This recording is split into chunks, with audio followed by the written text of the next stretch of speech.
ஒரு வீட்டில் ஒரு குழந்தை இருந்தால் அந்த குழந்தைக்கு பால்மா வாங்கி கொடுக்க கூட வழி இல்லை. ஏன்னா 400 கிராம் பால்மா வந்து 1050 ரூபா.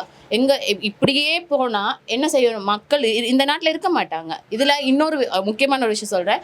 2015 1,00,000க்கு மேலே குழந்தைங்க பிறந்தாங்க. இப்போ 24,000க்கு மேலே குழந்தைங்க பிறக்குது இல்லை அப்படின்னு சொல்லி ஒரு இதுவும் வந்து ஸ்டேட்மெண்ட்னு நான் பார்த்தேன். அதுக்கு என்ன ரீசன்னா, விலைவாசி இப்படி கூடிக்கொண்டே போகும்போது சரியா, ஃபியூல் கூட்டுறாங்க, கேஸ் கூட்டுறாங்க, பால்மா கூட்டுறாங்க, மாவு கூட்டுறாங்க. இப்படி ஒவ்வொன்றும் கூட்டிக்கிட்டே போனால் எவனும் கல்யாணமும் பண்ண மாட்டான், குழந்தையும் பெற்றுக்க மாட்டான். கடைசியில் சோமாலியாவுக்கு அடுத்து ஸ்ரீலங்கா தான், அது உறுதி. அது இப்படியே போனால் இதுதான் கடைசி கட்டமாக இருக்கும். ஸோ இந்த அரசாங்கம் இதுக்கு மேலே விலைவாசியை குறைக்காட்டிக்கும் பரவாயில்ல, இருக்கிற விலைவாசி இப்படியே மெயின்டைன் பண்ணிட்டு போனால் கூட ஓகே. முடிஞ்ச வரைக்கும் மக்களோட அந்த வரி பணம்னு எடுக்கிறாங்கல்ல, அது குறைக்கணும். முட்டைக்கு வரி அப்படின்னா இதை எங்கே போய் சொல்கிறது?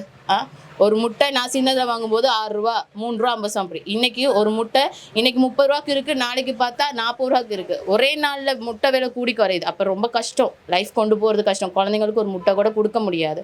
அப்போ குழந்தைங்க எண்ணிக்கை கூடணும், நாட்டோட பாப்புலேஷன் கூடணுமா இருந்தால் நீங்கள் விலைவாசி குறைக்கணும். அதையுமே குழந்தைங்க பிறக்கும் அப்படின்னா இப்போது ஊட்டச்சத்து குறைபாடு கண்டிப்பாக இருக்கும் இல்லையா?